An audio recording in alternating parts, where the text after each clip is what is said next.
देखु आम 2004 मसीह राजरास्ता में घर कर चलु जो दरमा पाऊनु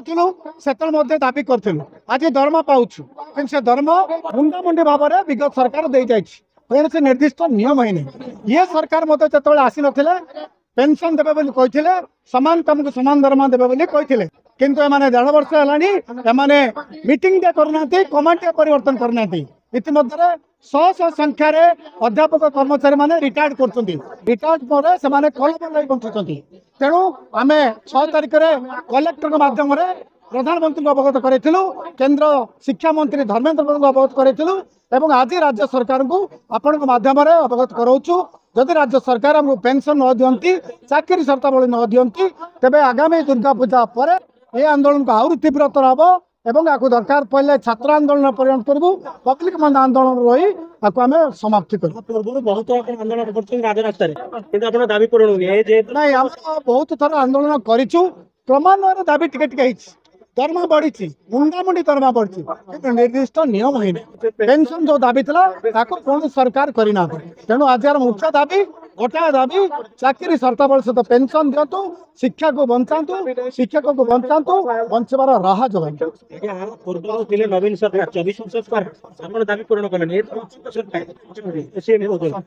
देखु नवीन पट्टनायक 0 रू आनिक 90,000 कहली से निर्दिष्ट नियम करना ये लोक सरकार कहते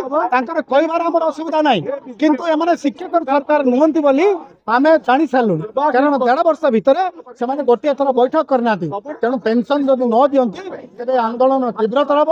कॉलेज बंद रठपढ़ा बंद छात्र छात्री अभिभावक समस्त सामिल आमर देखु 4टी दाबी रही चाकरी शर्तावली पेंशन गोटे दाबी सामान काम को सामान दरमा गोटा दाबी अवसर बयस सीमा 62 वर्ष आउ गोटे दाबी समस्त जो दरमा पाई वाचमैन किए लेडी पियन किए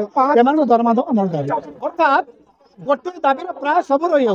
सामान समय पेंशन हम सामान चाकरी शर्तावली पेंशन हम 62 वर्ष समस्त हम आमर आज राजरास्ता आंदोलन दुर्गा पूजा पर आम बहुत समय सरकार को देलुनी सम्मान जनइलुनी तेरे दुर्गा पूजा पर कॉलेज बंद करी छात्र छात्री माने अभिभावक माने आम सहित सामिल होई आंदोलन को आज आमर जीवन जीविकार कथा पड़ी आमर चाकरी शर्तावली कथा पड़ी आमर पेंशन कथा पड़ी 35 वर्ष ये राज्य सरकार अधीन उच्च शिक्षा व्यवस्था को आम 70 भाग उच्च शिक्षा व्यवस्था चल आस आज कौन शर्तावली रखिए कि कौन पेंशन बात रखिए जो 60 वर्ष रिटायरमेंट कर रिक्त अवस्था घर कर तेणु राज्य सरकार पूर्व सरकार 25 वर्ष सरकार बेले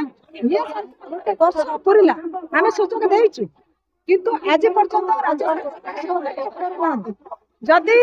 एमती राज्य सरकार उदासीनता रहा आगामी 27-28 मसीहा बेलू कॉलेज शून्य हो सरकार अपॉइंटमेंट नहीं आम तो रिटायरमेंट करूँ उच्च शिक्षा व्यवस्था भूषण तेणु आम सम्मान रक्षा करूँ आम चाकरी सरकार दिंतु आमको पेंशन दिंतु आम सम्मान सहित पहुँचू सहित उच्च शिक्षा व्यवस्था चलू राज्य सरकार